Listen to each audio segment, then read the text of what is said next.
Hi friends, welcome to my YouTube channel. So ప్రస్తుతం మనం వీడియోలో ఎస్ఐఆర్ గురించి అయితే మాట్లాడబోతున్నామండి. అసలు ఎస్ఐఆర్ అంటే ఏంటి అండ్ దీనికి సంబంధించిన డీటెయిల్స్ అనేది నేను వీడియోలో ఎక్స్ప్లెయిన్ చేస్తాను. సో వీడియో అయితే లాస్ట్ వరకు అయితే చూడండి, మీకు అర్థమవుతుంది. అండ్ ఇది మనకి చాలా ఇంపార్టెంట్. అండ్ మనం ఇక్కడ ఇండియన్ సిటిజనా కాదా అనేది మనకి డిసైడ్ చేసేదే ఈ ఎస్ఐఆర్ అనమాట. సో ఈ ఎస్ఐఆర్ ఏంటి అంటే నేను ఫస్ట్ అయితే మీకు ఈజీగా ఎక్స్ప్లెయిన్ చేస్తాను. ఎస్ఐఆర్ అంటే మనకి స్పెషల్ ఇంటెన్సివ్ రివిజన్ అనమాట. గవర్నమెంట్ ఏం చేస్తుందంటే 2002లో మన ఇండియాలో అయితే ఎవరైతే ఉన్నారో, సో మన తాత కానీ మన ముత్తాత కానీ ఎవరైతే ఉన్నారో, సో వాళ్ళ లీస్ట్ అనేది మనకి ఈ ఎస్ఐఆర్లో ఉండాలంట. సో ఆ లీస్ట్ లేకుంటే మనకి ఏమవుతుంది అండ్ దీనికి ప్రాబ్లం ఏం ఫేస్ చేయాలి అనేది నేను వీడియోలో ఎక్స్ప్లెయిన్ చేస్తాను. చాలామంది అయితే బంగ్లాదేశ్, పాకిస్తాన్ అండ్ ఆఫ్ఘనిస్తాన్ ఇలా కంట్రీస్లోకి వెళ్ళి వచ్చి ఇక్కడైతే బతుకుతున్నారంట. సో వాళ్ళకి ఫైండ్ అవుట్ చేయడానికని ఎస్ఆర్ చేయడానికే గవర్నమెంట్ అయితే మనకి ఆదేశాలు అయితే ఇవ్వడం అనేది జరిగింది. అండ్ ఎవరైతే మన ఇండియాలో పేదోళ్ళు అయితే ఎవరైతే ఉన్నారో, సో వాళ్ళకి రావాల్సిన స్కీమ్ అనేటివి వీళ్ళందరూ తీసుకుంటున్నారు. అండ్ రేషన్ కార్డ్ తీసుకుంటున్నారు అండ్ డిఫరెంట్ మనకి హెల్త్ ఇన్సూరెన్స్ ఇలాంటి పాలసీలు ఎవరైతే పేదోళ్ళకైతే రావాల్సింది ఉందో వాళ్ళకి వస్తలేదు. సో వీళ్ళు బయటికి వెళ్ళి వచ్చి ఎవరైతే బతకనికి వచ్చారో, సో వాళ్ళకైతే ఇవి రావడం అనేది జరుగుతుంది. సో దాని గురించి గవర్నమెంట్ ఏం చేస్తుందంటే అసలు వీళ్ళు మన సిటిజన్సేనా కాదా అని మనకి ఈ ఓటర్ లిస్ట్ అనేది మనకి చెక్ చేయడం అనేది జరుగుతుంది.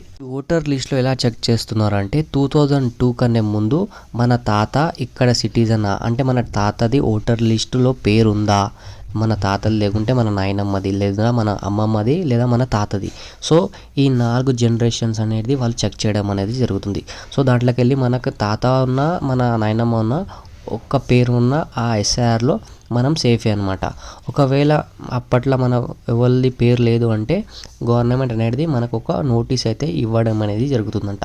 సో దానికి సంబంధించిన నోటీస్లో మనం ఏ డాక్యుమెంట్ సబ్మిట్ చేయాలంటే మీ తాత ఏదన్నా రేషన్ కార్డ్ అన్నా, అప్పట్లో ఏదన్నా పాస్పోర్ట్ అన్నా అండ్ ఏదో ఒక గవర్నమెంట్ నుంచి వచ్చిన మన ప్రూఫ్ అనేది మనం అక్కడ సబ్మిట్ అయితే చేయాలి. సో అలా మన దగ్గర డాక్యుమెంట్స్ లేకుంటే మనకి వాళ్ళైతే యాక్షన్ అయితే తీసుకోవడం అనేది జరుగుతుంది. సో దీని యాక్షన్ ఎలా ఉంటుంది అంటే మన వెస్ట్ బెంగాల్ అండ్ అస్సాంలో చూసారు కదా. సో ఎవరైతే బంగ్లాదేశ్ అండ్ వేరే పాకిస్తాన్కి వెళ్ళి ఎవరైతే బతకనికి వచ్చారో సో వాళ్ళకైతే పంపించడం అని జరిగింది. ఇప్పుడు నెక్స్ట్ వచ్చేసి మన తెలంగాణ ఇంకా మన కేరళలో అయితే ఇది కాబోతుంది. ఆల్రెడీ మన తెలంగాణలో స్టార్ట్ అయిపోయింది హైదరాబాద్లో ఏరియా అంటే మనకి వచ్చేసి షాయినగర్ అండ్ బాబానగర్ ఇలాంటి ఏరియాలో స్టార్ట్ కావడం జరిగింది. మీరు కావాలంటే వేరే యూట్యూబ్ ఛానల్లో సెర్చ్ చేసి మీరు జస్ట్ ఎస్ఐఆర్ అని టైప్ చేయండి, మీకు రావడం అనేది జరుగుతుంది చాలా వీడియోస్. సో ఎవరైతే బిఎల్ఓస్ ఉన్నారో ఈ ఎలక్షన్కి సంబంధించిన వ్యక్తులు, సో వాళ్ళు వచ్చి ఈ లిస్ట్ అనేది మనకు చెక్ చేయడం అని జరుగుతుంది. సో మీరు ఏం డాక్యుమెంట్స్ పెట్టుకోవాలంటే మీ ఓటర్ ఐడి కార్డ్స్, ఒకవేళ బర్త్ సర్టిఫికేట్ ఉంటే బర్త్ సర్టిఫికేట్, మీ తాత ఓటర్ ఐడి కార్డు అండ్ వాళ్ళకి సంబంధించిన ఏదైనా అంటే పాస్వర్డ్ కానీ ఏదైనా రేషన్ కార్డ్ అయినా మీ తాతకు సంబంధించిన ఏదైతే ప్రూఫ్ ఉందో గవర్నమెంట్ నుంచి ఆ ప్రూఫ్ అనేది పెట్టుకోండి.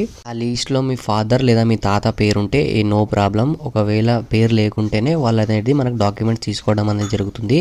అండ్ ఒకవేళ అవసరం ఉంటే వాళ్ళు జిరాక్స్ ఇటా తీసుకుంటారు ఆ డాక్యుమెంట్స్వి. సో మీరైతే సేఫ్గా అయితే ఉండండి.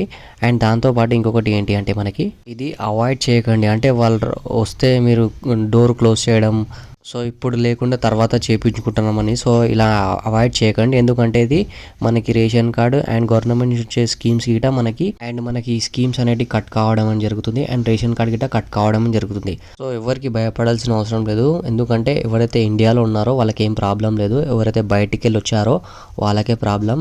అండ్ దాంతోపాటు ఇంకొకటి ఏంటి అంటే ఈ ఎస్ఐఆర్ లిస్ట్లో మీ ఫాదర్ నేము అండ్ మీ తాత వాళ్ళది అండ్ మీ నాయనమ్మది అండ్ ఎవరైతే రిలేటివ్స్ ఉన్నారో వాళ్ళ డీటెయిల్స్ ఎలా చెక్ చేసుకోవాలో నేను చూపిస్తాను. సో ఫస్ట్ అయితే క్రోమ్ బ్రౌజర్ ఓపెన్ చేసుకోండి. ఓపెన్ చేసుకున్న తర్వాత ఇక్కడ ఓటర్ ఐడి అని క్లిక్ చేయండి. ఓటర్ ఐడి క్లిక్ చేసిన తర్వాత ఇక్కడ ఓటర్స్ అనే ఆప్షన్ చూపిస్తుందా, దానిపైన క్లిక్ చేయండి. నేను లింక్ డిస్క్రిప్షన్లో గిట్ట ఇస్తాను.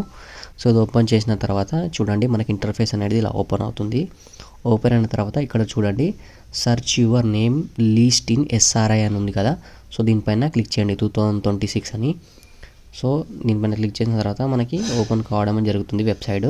సో చూడండి మన స్టేట్, మన డిస్టిక్ అండ్ వచ్చేసి మనకి ఇక్కడ మన అసెంబ్లీ అంటే ఏ కాన్స్టిట్యున్సీ ఉందో అది మీది అక్కడ ఫిలప్ చేయండి. ఫిలప్ చేసిన తర్వాత ఇక్కడ మనకి నేమ్ అంటే రెడ్ మార్క్లో ఏవేవైతే స్టార్ మార్క్స్ ఉన్నాయో దాంట్లో మీ డీటెయిల్స్ అనేది ఇవ్వండి. ఇచ్చిన తర్వాత కింద క్యాప్చర్ అనేది ఎంటర్ చేయండి. ఎంటర్ చేసిన తర్వాత సెర్చ్ పైన క్లిక్ చేయండి. సో ఈ డీటెయిల్స్ అనేటివి అన్నీ మనకి ఓటర్ ఐడి కార్డులో ఉంటాయి. ఒకవేళ మీకు ఇది ఆప్షన్ ఇబ్బంది అనిపిస్తుంటే పక్కన ఇంకొకటి ఉంది కదా సర్చ్ ఇన్ లిస్ట్ అని, దీనిపైన క్లిక్ చేయండి. క్లిక్ చేసిన తర్వాత మన స్టేట్ అనేది టైప్ చేయండి. సో తెలంగాణ అని టైప్ చేశాను. టైప్ చేసిన తర్వాత మనకి డిస్టిక్ మన అసెంబ్లీ పైన క్లిక్ చేయండి. క్లిక్ చేసిన తర్వాత మన పోలింగ్ స్టేషన్ ఎక్కడ అంటే మీరు ఓట్ ఎక్కడ వేస్తారు అనేది అక్కడ ఆప్షన్ అనేది చూపించడం జరుగుతుంది. అంటే మీ ఏరియా పేరు అనేది అక్కడ చూపిస్తుంది. చూపించిన తర్వాత వ్యూ పైన క్లిక్ చేయండి. క్లిక్ చేసిన తర్వాత మీకు పీడిఎఫ్ అనేది డౌన్లోడ్ కావడం జరుగుతుంది. ఆ పీడిఎఫ్లో మీకు సంబంధించిన డీటెయిల్స్ వాళ్ళ పేరు అయితే రావడం అని జరుగుతుంది. అంటే మీ రిలేటివ్స్ లేదా మీ ఫాదర్ ఎవరిదో పేరు మీరు టైప్ చేస్తారో వాళ్ళ పేరు అనేది రావడం జరుగుతుంది. లేదా దాంట్లో ఒకవేళ రాలేదంటే మీకు కంపల్సరీ నోటీస్ అయితే రావడం అనేది జరుగుతుంది. ఒకవేళ వస్తే ఏం చేస్తారంటే మీ ఓటర్ ఐడికి, మీ తాత ఓటర్ ఐడికి, మీ ఫాదర్ వాళ్ళ ఓటర్ ఐడికి మ్యాపింగ్ అనేది చేయడం అనేది జరుగుతుంది. అంటే లింక్ చేస్తారు. సో మన జనరేషన్కి లింక్ చేయడం అనేది జరుగుతుంది. సో అంతే ఫ్రెండ్, ఏమైనా డౌట్ ఉంటే కింద కామెంట్లు అడగండి, నేను రిప్లై అయితే ఇస్తాను. వీడియో బాగుంటే తప్పకుండా లైక్, షేర్ అండ్ సబ్స్క్రైబ్ చేసుకోండి. నెక్స్ట్ వీడియోలో మళ్ళీ కలుద్దాం. జై Hind. Thank you for watching.